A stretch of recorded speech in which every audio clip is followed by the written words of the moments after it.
Sahabat, hidup untuk bersaksi di situasi apapun, keadaan apapun, apapun yang dialami, baik suka dan duka. Hidup untuk bersaksi. Bagikan, beritakan kabar baik dari Tuhan. Allah yang sangat luar biasa di dalam Yesus Kristus itu. Amin. Saudara kekasih dalam Kristus, saya perkenalkan, nama saya Aliuddin bin Zainul Abidin. Asal saya dari Aceh, Nanggro, Aceh Darussalam. Tepatnya di Kabupaten Pidi. Berarti saya ini orang Pidi, Aceh Pidi. Dimanapun Anda berada, saya menyapa Bapak Ibu kekasih di dalam Kristus. Hari ini saya berada di Sulawesi Utara. Di belakang saya ini banyak tanaman tumbuhan. Sebenarnya di belakang persis saya ini ada gunung. Gunung yang sangat indah, sangat bagus, sangat luar biasa. Di sebelah kiri saya ada sungai mengalir sangat bagus.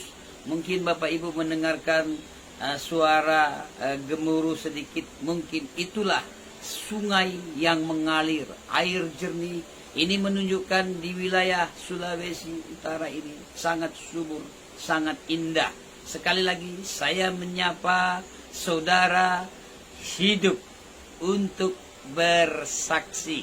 Sebelumnya saya akan saksikan di sini, saya akan menceritakan bagaimana saya bisa percaya dengan Tuhan Yesus yang sungguh sangat luar biasa itu. Awal mulanya di tahun 89-90-an saya keluar dari Sumatera. Saya injakkan kaki saya di Pulau Jawa, di perairan Malaysia, di banyak tempat di Malaysia, Singapura, Thailand, Bangkok, di Pulau Jawa. Saya ada hadir di banyak tempat. Saya langkahkan, saya keluar dari Aceh. Situasi konflik yang sangat mengerikan di Aceh. Saya berpikir sepertinya saya tidak bisa di Aceh. Saya cari damai, saya cari perlindungan, saya cari aman, saya cari ketenangan. Di mana-mana saya injakkan kaki saya coba mabuk, saya coba pesta fora, saya isap ganja, saya pakai obat-obatan untuk mencari kesenangan diri saya. Tetapi apa yang terjadi, saudaraku yang kekasih dalam Kristus?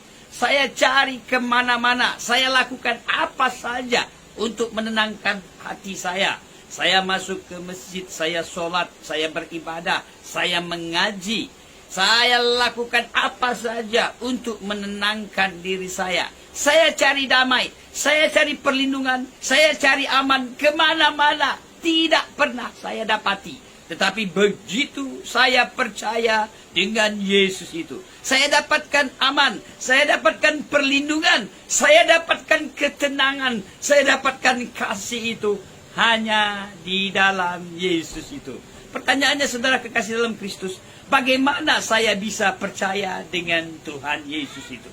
Suatu hari saya berjumpa dengan seseorang namanya Hatman Budiarjo. Beliau sangat baik. Orang ini dari Jogja, tepatnya di Jogja, orang Jogja. Saya bertemu dengan teman ini di Bandung, ya, di Bandung, Jawa Barat. Tepat jelasnya di Jatinangor. Di Jatinangor ini ada universitas, ada STPDN, ada IKOPIN, ada AIKA, dan ada UNPAD. Jadi 4 universitas ini seperti menyatu satu daerah, satu tempat ini. Ya, beliau kuliah di Universitas Pajajaran, Fakultas Pertanian. Apa yang terjadi, saudara kekasih dalam Kristus? Saya orang yang cukup tidak berkenan di hadapan Tuhan. Saya melanggar hukum. Saya melakukan apa yang saya lakukan. Saya pengedar ganja. Saya pengedar narkoba. Saya pengedar obat-obatan. Saya selalu mabuk-mabukan. Coba bayangkan, orang-orang yang nakal-nakal, saya jual itu ganja. Bahkan mahasiswa, saya jual itu ganja. Itu menunjukkan hidup saya begitu benar-benar bejat hidup saya. Ya, saya coba senangkan diri saya dengan narkoba. Saya cari kesenangan. Saya cari ketenangan dalam hidup saya. Saya berjumpa dengan teman-teman saya bisa tertawa, saya bisa senang. Tetapi hanya sementara. Apa yang Tuhan kerjakan, saudara kekasih dalam Kristus? Saya berjumpa dengan seseorang namanya Hatman Budiarjo. Kami kenalan, kami berbincang-bincang. Tiba-tiba saya ketahui dia orang Kristen. Mulailah tidak terima hati, pikiran, dan perasaan saya. Kenapa? Karena orang ini orang Kristen. Sudah saya tidak suka dengan orang ini. Orang ini menceritakan tentang Yesus. Coba bayangkan saudara kekasih dalam Kristus. Kayak apa sikap hati saya waktu itu. Kenapa? Karena nama Yesus itu nama yang memuakkan dalam hidup saya. Nama Yesus itu nama yang menjijikkan dalam hidup saya. Nama Yesus itu nama yang najis dalam hidup saya. Bayangkan nama itu yang diceritakan kepada saya. Coba bayangkan kayak apa sikap hati saya dengan teman ini. Tetapi karena teman ini, sahabat ini sangat baik, sangat bagus, saya tenangkan diri saya. Saya coba, saya diam. Dia cerita tentang Yesus itu. Lalu saya bertanya dengan teman ini. Apa pertanyaan saya? Saya katakan, Mas, kenapa orang Kristen banyak Tuhannya? Dan kenapa orang Kristen itu menyembah patung? Itu pertanyaan saya. Banyak Tuhannya dan menyembah patung juga. Lalu saya katakan demikian. Teman ini menjawab dengan penuh kasih. Apa jawaban teman ini? Bapa mengutus anaknya. Dia ingin meyakinkan kepada saya siapa Yesus itu. Dia katakan Bapa itu mengutus anaknya. Logika saya, pikiran saya, masa Bapa mengutus anaknya berarti ada mamaknya. Bapa mengutus anaknya. Bapa itu Tuhan Allah sendiri. Mengutus anaknya Yesus itu Tuhan sendiri. Lewat perantara Roh Kudus. Roh Kudus itulah Tuhan dan Allah sendiri. Dia terangkan sedemikian rupa. Saya tidak mengerti. Kita manusia yang berdosa, condong jatuh dalam dosa. Dulu Tuhan itu menurunkan nabi, Tuhan menurunkan rasul. Dia cemooh. Manusia waktu itu mencemooh, menghina, mencaci, memaki, bahkan membunuh. Lihat, diturunkan nabi dan rasul tidak bisa. Akhirnya dia berikan anaknya yang tunggal, Yesus itu. Lewat perawan suci Maryam itu. Ya, Maryam mengandung lewat kekuatan Roh Kudus, Roh Ilahi. Firman itu hidup, firman itu menjadi manusia. Kalam Allah itu, perkataan Allah itu, dan mengandunglah Maria dari Roh Kudus. Roh Kudus itu. Ya, akhirnya saya teringat dengan cerita di dalam Al-Quran, di dalam surah Maryam. Dan dalam Injil diceritakan lebih jelas. Isa Al-Masih, Yesus itu datang ke dunia ini untuk menebus manusia. Dia terangkan, dia ceritakan tentang Yesus. Saya tidak mengerti. Dia bikin ilustrasi seekor semut. Jikalau dia akan masuk ke jurang api, kalau kita bendung sebelah kanan, dia akan lari sebelah kiri. Ini seekor semut. Dia ilustrasikan seperti itu. Kalau kita tutup di belakang, dia akan jalan ke muka. Kita tutup di muka, dia akan jalan ke belakang. Kalau kita ambil semut ini, kita cubit dia, kita ambil seekor semut ini, akan mati. Tetapi kalau kita menjadi semut, kita katakan kepada semut ini, hai kawan, jangan ke sana. Dia jelaskan seperti itu, tetapi masih juga saya tidak mengerti, saudara kekasih dalam Kristus. Pertanyaannya bagaimana sehingga saya menjadi mengerti? Pertanyaannya saudara kekasih dalam Kristus. Dia ceritakan, aku orang Jogja, orang Jawa. Kalau kau mau pergi ke Jogja, tentunya kau pilih saya. Kau tidak pilih teman yang lain. Teman saya kebetulan ada Benny Tobing, ada Herbert Mangunsong, ada Datra, ada teman-teman yang lain. Tidak mungkin kau pergi dengan dia. Harus kau pergi dengan aku, karena aku orang Jogja. Aku sangat mengetahui Jogja. Apalagi kalau aku mau pergi ke Aceh, tentunya aku pilih kau ini, karena kau ini orang Aceh. Jadi kau yang tahu tentang Aceh, kau bisa menunjukkan tentang Aceh terhadap diriku. Demikian Tuhan, hanya orang dari surga itu datang ke dunia ini untuk membawa orang ke surga itu, saudara kekasih dalam Kristus. Masih juga saya tidak mengerti. Semakin hari, banyak waktu, mengikuti minggu, mengikuti bulan, saya perhatikan teman ini sangat baik. Tadinya saya curiga, jangan-jangan teman ini, sahabat ini ingin mengkristenkan saya, ingin mempengaruhi saya. Saya ini orang yang sudah punya agama. Agama saya agama Islam ya. Saya orang Muslim. Saya punya agama dan saya juga beribadah, saya sembahyang. Saya perhatikan apa yang terjadi. Teman ini suka beribadah, dia suka sembahyang. Maksudnya dia suka berdoa. Mau tidur, dia berdoa. Saya mau tidur, saya tidak berdoa. Saya hanya sholat-sholat aja. Ya, 5 waktu, ya itu pun kadang-kadang bolong-bolong juga, saudara kekasih dalam Kristus. Karena saya bukan orang yang sangat taat sekali, tidak. Tetapi saya suka sembahyang. Saya suka mengaji. Kalau di masjid atau di tempat tertentu, ya bahkan di kos-kosan saya mengaji. Bagaimana saya mengaji? Saya baca A'udzubillahi minasyaitonirrajim. Bismillahirrahmanirrahim. Alif lam mim. Zalikal kitabu la raiba fihi hudal lil muttaqin. Saya mengaji seperti itu. Saya baca ayat-ayat surat-surat yang lain. Ya, tetapi luar biasa teman ini. Dia membaca Alkitab begitu khusyuk, begitu tenang. Dia perhatikan ayat per ayat. Setelah itu dia berdoa. Dia diam. Begitu cukup waktu yang lama dia berdoa. Saya berpikir sebelumnya, orang Kristen itu hanya 1 kali berdoa. Di hari Minggu aja. Ternyata orang ini malam mau tidur dia berdoa. Bangun tidur dia berdoa. Sangat lama lagi dia berdoa, dia pejamkan, dia diam, dia duduk, dia diam. Kenapa saya tahu? Saya satu kamar dengan teman ini. Saya intip dia berdoa, saya intip begini.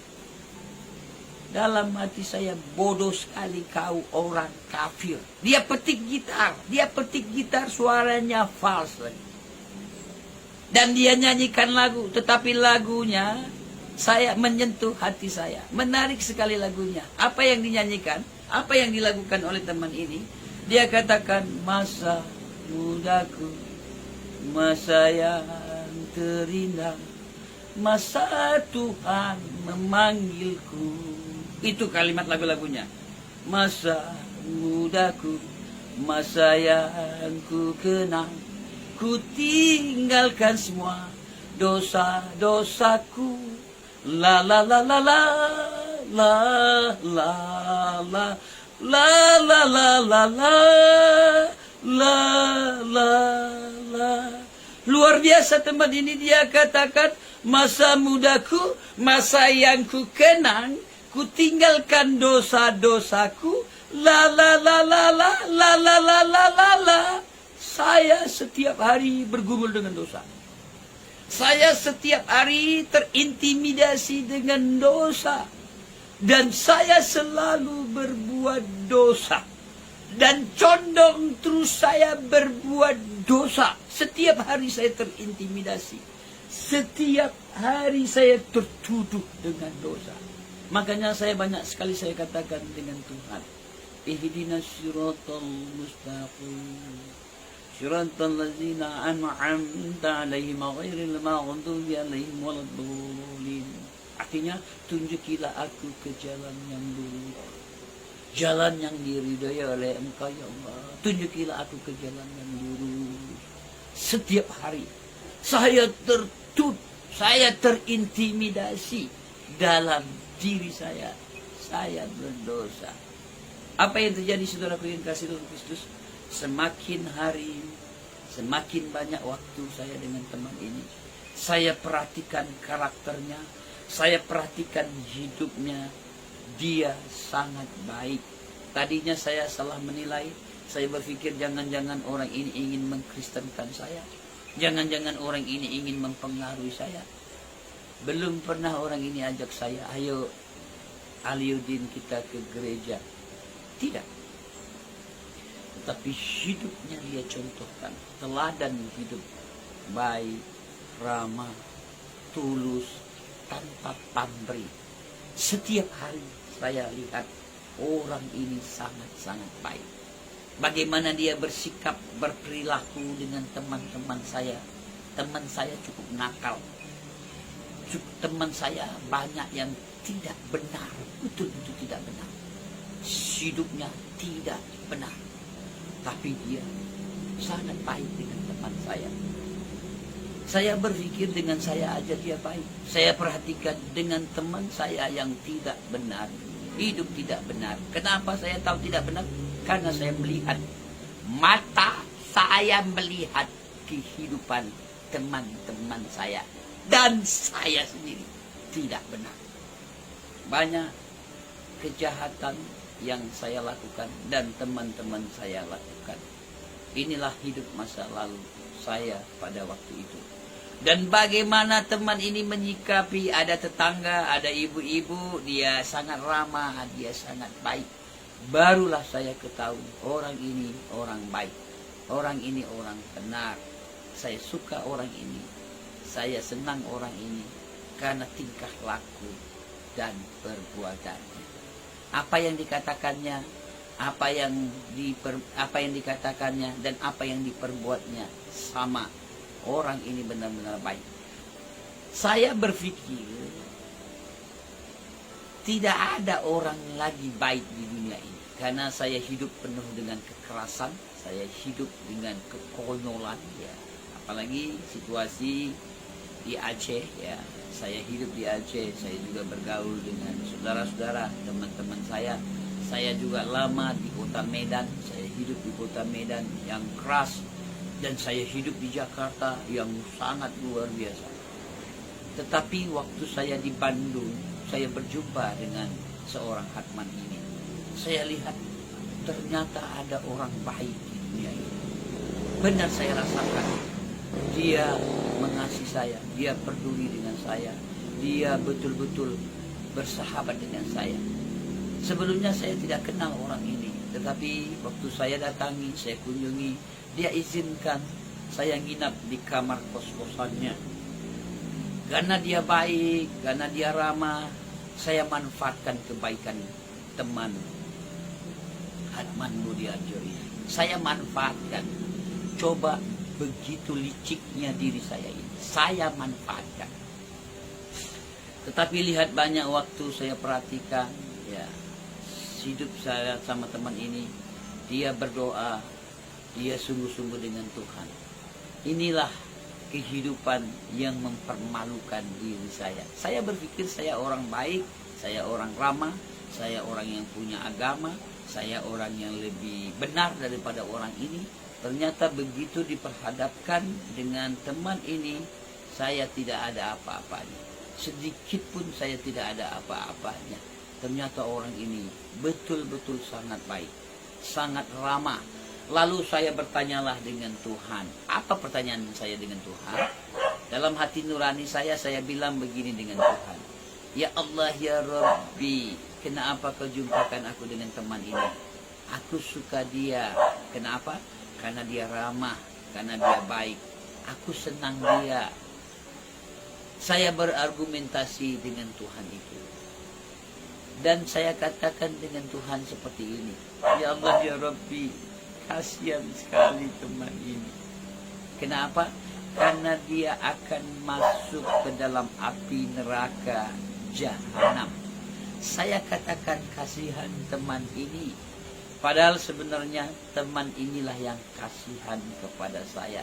Tapi teman ini tidak banyak bicara, tidak pintar bicara, tapi hidupnya berbicara. Kasih itu. Saat saya dengan teman ini, saya dapatkan kasih, saya dapatkan persahabatan, saya dapatkan persaudaraan, saya dapatkan terhadap seorang Hatman Budiarjo ini yang saya katakan kafir, yang saya katakan tidak diterima di sisi Allah Subhanahu wa Ta'ala, tetapi saya dapati orang ini baik, orang ini ramah, dan saya katakan orang inilah orang kafir. Saya menangis, saudaraku yang kasih dulu. Saya berduduk, saya menangis, menetes air mata saya jatuh. Air mata saya jatuh. Hati saya hancur. Kenapa? Karena dosa yang telah saya lakukan. Tadi saya sudah diperingatkan dengan Tuhan. Orang ini baik, sangat baik, betul-betul baik. Saya rasakan kebaikannya. Saya nikmati persahabatan saya dengan teman ini. Dia betul-betul tunjukkan kasih, persaudaraan itu. Dan mulailah roh Tuhan menyentuh hati pikiran saya. Dia ingatkan dosa saya yang sudah lama, di belakang dosa saya yang sudah lama, yang saya sudah lupa. Dan dosa yang sedang saya jalani, Tuhan nampakkan, Tuhan tunjukkan. Seperti bercermin saya dapat melihat diri saya ini buruk, penuh dengan dosa, dan condong jatuh dalam dosa. Tidak bisa ditebus dengan korban binatang apapun atau korban apapun. Tidak bisa ditebus dengan potong kerbau, potong sapi, potong kambing, potong domba. Mulailah Tuhan mengingatkan kepada saya tentang cerita teman ini, bagaimana Yesus mati di kayu salib, darahnya tercurah. Dia mati di kayu salib, dia menjadi kutuk. Sebenarnya kita yang terkutuk. Dia tebus. Dia contohkan teladan hidup sebelumnya. Dari kanak-kanak, dari remaja, dia bisa berargumentasi dengan ahli kitab, ahli Taurat. Sangat luar biasa Yesus. Dan dia contohkan teladan hidup. Dan dia melakukan banyak mujizat-mujizat, kuasa ilahi, perbuatan ilahi, karakter ilahi, hidup ilahi. Dia contohkan ke banyak orang. Orang-orang melihat, orang-orang memperhatikan apa yang dilakukannya. Mujizat kuasa, orang sakit disembuhkan, orang lumpuh berjalan, orang kusta juga disembuhkan, orang buta melihat, orang mati dibangkitkan hidup kembali. Teringat saya cerita tentang Isa Al-Masih di dalam Al-Quran surah Maryam. Saya dengar dari guru-guru saya. Saya dengar tentang doktrin bagaimana Isa Al-Masih juga dari buayan. Dari kecil dia sudah bisa berbicara. Begitu hebat, luar biasa, dan dia juga punya kuasa. Barulah saya terdiam. Saya menangis. Hancur hati saya. Saya betul-betul menangis. Dan saat itulah Roh Kudus menyentuh pikiran, hati, dan perasaan saya. Dan terus saya menangis. Karena saya menangis, saya tutup mulut saya. Dan saya ingin menjerit tiba-tiba. Saya dipenuhkan oleh Roh Tuhan. Roh Kudus hadir dalam hidup saya. Roh Kudus itulah yang memberi pengertian kepada saya. Siapa Bapa, siapa Yesus, dan siapa Roh Kudus itu. Untuk apa Yesus mati di kayu salib? Tidak kurang kerjaan Yesus mati di kayu salib untuk menebus dosa saya, dosa manusia semua, siapapun di dunia ini. Dia menebus dosa kita semua. Dan saat itulah saya menangis, saya menjerit, dan Tuhan memberi pengertian kepada saya sehingga saya mengerti saya butuh Yesus. Yesus menjadi korban. Dia anak domba yang tidak bercacat.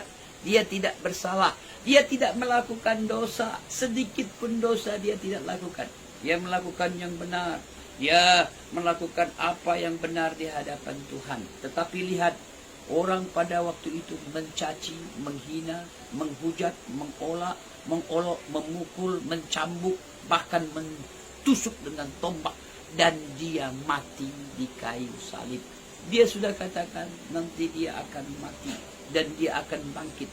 Dan betul saudara pengasih, dia tidak mati berkepanjangan seperti nenek moyang kita, keluarga kita, saudara kita, teman kita, orang sekeliling kita.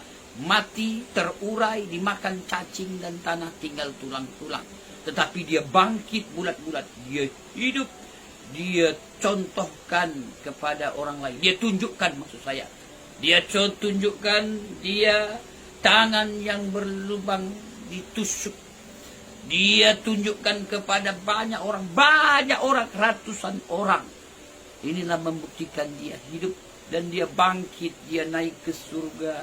Dia duduk di tahta Allah Bapa. Dia bersyafaat, dia menyediakan tempat bagi setiap orang-orang yang percaya. Dan dia mencurahkan rohnya yang kudus. Lihat, dia mencurahkan rohnya yang kudus.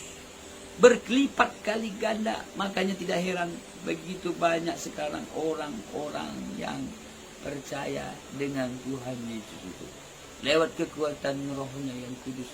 Dan saat itulah saya mengerti. Saya katakan, Tuhan Yesus, hari ini, detik ini, aku yakin dan percaya Engkau Yesus Tuhan dan Rajaku. Amin. Cerita ini tahun 1991, jalan 1992. Hampir 30 tahun sudah saya percaya dengan Tuhan. Isi saya waktu itu belum mau, karena dia orang Betawi. Ya lo gue, agama lo, agama gue. Lakum dinukum waliyadin. Dalam hati saya bisa disentuh, saya bisa dijamah oleh Tuhan. Saya berpikir isi saya suatu hari pasti dia akan percaya dengan Tuhan. Dan isi saya melihat karakter hidup saya, hari-hari saya dengan isi saya. Tentunya dia dapat melihat saya berubah, cara berpikir berubah, hidup berubah. Siapa yang berubah? Guru saya, ustadz saya, bapak saya, mama saya, kakak abang saya, paman saya, bibi saya, keluarga saya tidak bisa mengubah hidup saya. Dan saya sendiri, saya tidak bisa mengubah hidup saya. Tapi Yesus Kristus lewat kekuatan rohnya yang kudus mengubah hati, pikiran, perasaan saya ini. Dialah yang mengubah. Tidak ada yang mustahil bagi Tuhan. Dan saya akuilah dengan Tuhan, Tuhan Yesus hari ini, detik ini, aku yakin dan percaya Engkau Yesus Tuhan dan Rajaku. Karena saya telah memiliki Tuhan, saya percaya dengan Tuhan. Saya ceritakanlah dengan teman-teman saya waktu itu di Bandung. Teman saya bawa temannya yang tidak pernah kenal dengan saya ceritakan, aku mengalami Tuhan, aku percaya dengan Tuhan. Dia dengar saya ceritakan tentang Yesus itu. Dulu saya tidak tahu tentang cerita banyak tentang Yesus. Saya hanya ceritakan, saya mengalami Tuhan. Loh, Tuhan menjamah saya. Temannya mengatakan, gelo sia. Minta maaf, dia pakai kata kasar, anjing sia. Dia mau pukul saya. Orang lain, beberapa orang saya ceritakan tentang pengalaman saya ini. Mereka mau pukul saya. Teman saya cukup akrab dengan saya, namanya Adin ya. Adin ini saya ceritakan kepada teman saya, si Adin ini. Dia bilang, lo gua ingat istri lu, kalau nggak ingat istri lu, gua balok lu gitu. Mau dipukul saya. Saya mau dipukul saya karena saya menceritakan tentang Yesus. Saya tidak sabar, saya ingin cerita tentang Yesus. Kemana, dimanapun, situasi apapun, sampai saat hari ini, saya terus menceritakan, mengkobarkan tentang Yesus yang baik itu. Saya berubah karena nama Yesus itu. Tahun 1995, saya sekolah Alkitab di Jawa Barat. Di Jawa Barat saya sekolah Alkitab. Kelas 1, kelas 2, dan saya lanjutkan teologi saya beberapa tahun. Saya selesaikan sarjana saya S1 di Pantai Costa. Kebetulan saya belajar di Pantai Costa, tapi saya ada juga belajar dengan orang-orang asing. Kurang lebih 4 tahun lebih saya belajar. Ya, semakin banyak belajar tentang Injil itu, saya tahu cerita sejarah gereja, ya, sejarah gereja bagaimana, ya, kitab Matius, Markus, Lukas, Yohanes, Korintus, kitab-kitab Wahyu. Karena belajar, semakin banyak belajar, semakin dilengkapi, mempertahankan semangat iman percaya dengan Tuhan. Dan karena terus belajar, jadi saya bisa menceritakan banyak tentang Tuhan itu. Itu pun apakah saya mengetahui seluruhnya tentang Tuhan? Tuhan itu penuh misteri, sedikit pun belum ada apa-apanya. Saya banyak mengerti tentang Tuhan itu. Lihat, begitu misterinya Tuhan itu. Lewat kekuatan rohnya yang kudus, menuntun saya, membimbing saya, mengajar saya, memberi peka kepada saya, untuk saya terus dapat merasakan, dapat menikmati. Makanya dalam Pemazmur katakan, kecaplah, lihatlah, rasakan, dan nikmati alangkah baiknya Tuhan itu. Hari demi hari saya rasakan perjalanan hidup saya bersama dengan Tuhan. Saya tidak sabar, saya ingin ceritakan tentang Tuhan. Saya sebelumnya tahun 1997 saya coba sudah pelayanan saya lakukan di Pulau Batam, Pulau Bintan, Pulau Bulu, Pulau Bertam, Pulau Karimun, pulau-pulau yang kecil-kecil, suku-suku laut. Saya coba masuk, saya cerita tentang Yesus. Saya kabarkan tentang Yesus. Tidak sabar saya ingin cerita tentang Yesus. Banyak waktu berjalan, ya akhirnya orang-orang tahu siapa saya. Saya berubah betul-betul simbol agama saya rubah. Saya agama Kristen. Saudaraku yang kasih dalam Kristus, sekali lagi, Tuhan itu tidak membawa agama, Dia membawa kebenaran dirinya, hidupnya. Kekristenan itu bukan hanya bernyanyi-nyanyi aja, haleluya, puji Tuhan, dan berdoa nangis-nangis keluar ingus, memang itu bagus. Sudah haleluya, bersuka cita, dan berdoa nangis-nangis keluar ingus memang bagus itu. Tetapi kekristenan sesungguhnya adalah hidup kita ini jadi dampak bagi orang lain, dapat dirasakan oleh orang lain, dapat dinikmati kehidupan ilahi, kehidupan Kristus, kehidupan di dalam Tuhan itu dapat terpancar, memancar buah-buah ilahi, buah-buah roh, seperti dalam Galatia pasal yang kelima ayat 22. Ada kasih, ada sukacita, ada pengampunan, ada pengorbanan, ada damai, ada pengampunan, tidak melakukan yang tidak sopan, melakukan yang benar, tidak salah, melakukan yang bukan dosa, tidak melakukan dosa. Buah-buah ilahi terpancar sendirinya. Karena kita mempercayai, karena kita tinggal dengan Kristus, karena kita menyatu dengan Kristus, maka terpancar sendirinya kasih ilahi, kasih Tuhan. Inilah yang saya alami, pengalaman hidup saya dengan Tuhan. Dan saya tidak sabar ingin cerita tentang Tuhan. Saya juga cerita di gereja Bethel, di gereja Pantai Costa, di gereja Pentakosta, di gereja Karismatik, di gereja HKBP, di gereja GKI Bethlehem, GKI Immanuel, GKI Harapan, di GKI saya juga bicara, di Ekumene saya bicara, di banyak persekutuan saya juga bicara. Tidak sabar rasanya, saudara-saudara semua, sahabat-sahabat semua, ya, sahabat Kristus, ya, bersaksi, menceritakan tentang kabar baik kemana dan dimanapun berada. Terbukti saat hari ini lewat media ini saya ceritakan tentang kabar baik Tuhan. Dalam bahasa Aceh dikatakan habagot, abagot. Haba itu kabar, God itu baik.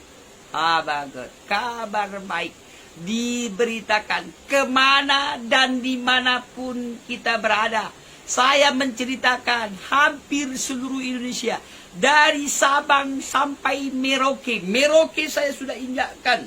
Papua itu mulai dari Sorong, Jayapura, Yaukimo, Biak, Manowari, Waropen, Merauke, saya sudah injakkan kaki saya. Bahkan PNG, Papua Nugini, Montagen, Hagen, Tari, Mindi, lembah, sungai, gunung, pelosok, desa, kampung saya masuk. Tidak sabar saya ingin cerita tentang Tuhan. Makan ubi, makan keladi, makan pisang, makan seperti itu, jenis itu. Berulang-ulang, berminggu-minggu, berbulan-bulan saya rasakan. Saya nikmati bersama dengan Tuhan.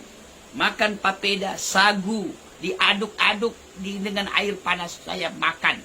Apapun yang penting bisa dimakan, saya makan. Kalau bicara situasi, keadaan yang saya alami, cukup banyak saya alami. Ya, saya sudah melayani juga di pulau Nias, ya, Pulau Mentawai, pulau-pulau, banyak pulau saya layani di seluruh Indonesia. Saya masuk Jawa Barat, Jawa Timur, Jawa Tengah, Jawa seluruh pelosok sampai ke Banyuwangi, itu ujungnya Jawa. Di Banyuwangi pun ada Songgon, ada Rejeng. Saya masuk ke sana di mana-mana, apalagi Pulau Bali, ya, Pulau Lombok, saya sudah masuk. Sumbawa juga saya sudah masuk. Kemana-mana, ya. Kalimantan Barat, Kalimantan Timur, Kalimantan Tengah, Kalimantan Utara, Kalimantan Selatan, sampai Tarakan sana. Saya sudah injakkan kaki saya, gunung, lembah, hutan. Tidak ada lampu, tidak ada sinyal. Sinyal aja tidak ada, sinyal handphone. Tapi saya masuk, saya bawa isi saya. Saya bersama dengan isi saya. Kemana dan dimanapun saya bawa isi saya. Kadang orang banyak komplain, Bapak kok bawa isi terus? Pendeta Liudin kenapa bawa isi terus? Ya, saya katakan saya bawa isi saya karena itu isi saya daripada bawa isi orang lain.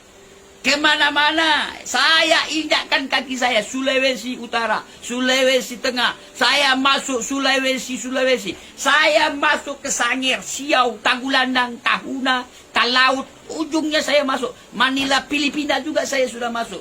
Malaysia Barat, Malaysia Timur, saya masuk. Mulai Johor, CL, sampai Perlis, Kedah, Alor Star, saya masuk. Saya ceritakan tentang Yesus itu.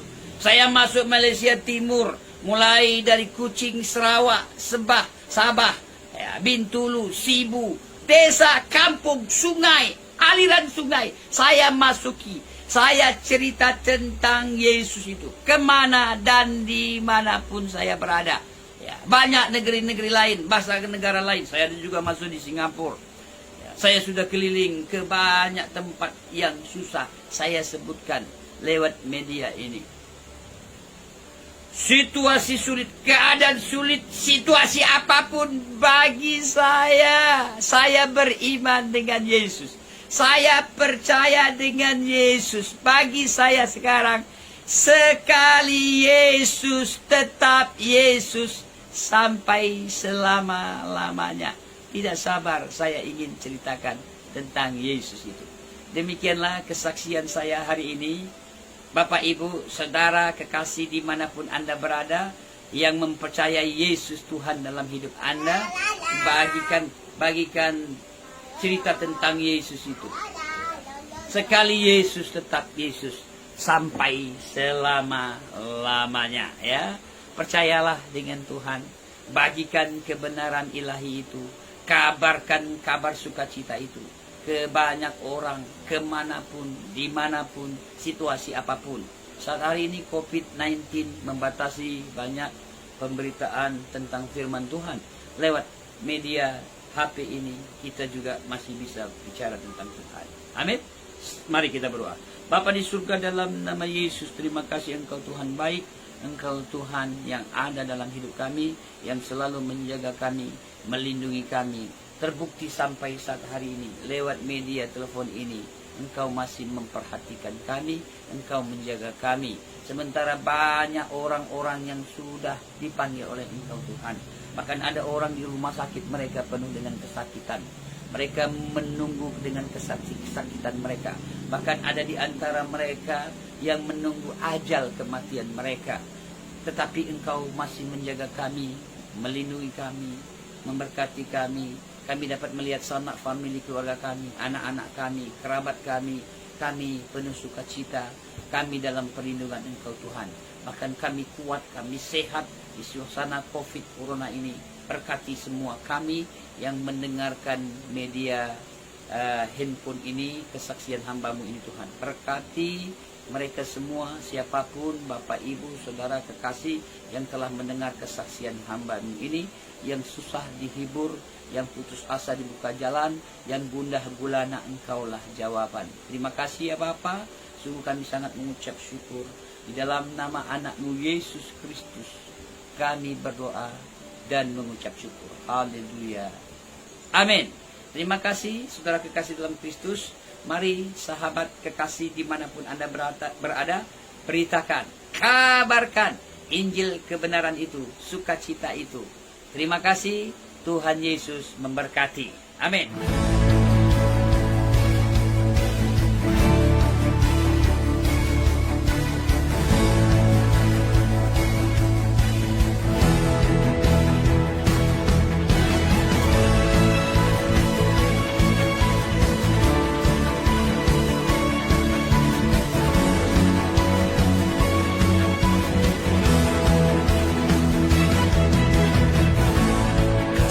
Setiapmu nyata bagiku,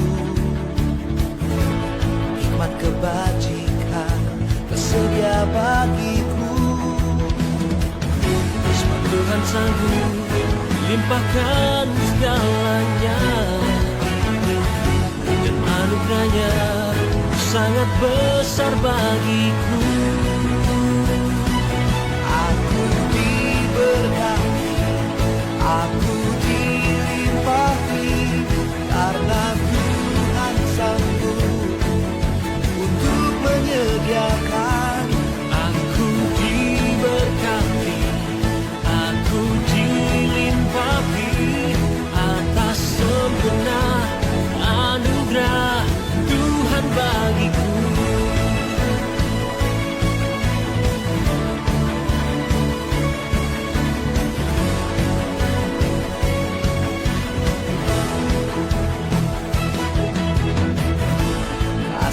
Setiapmu nyata bagiku, hikmat kebajikan tersedia bagiku. Sebab Tuhan sanggup limpahkan segalanya, dan anugerahnya sangat besar bagiku.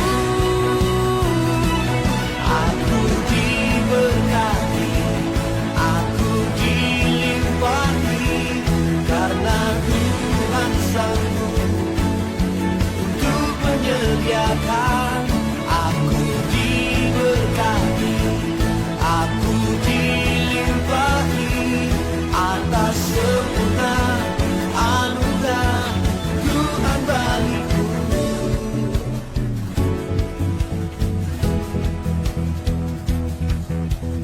Diberkati,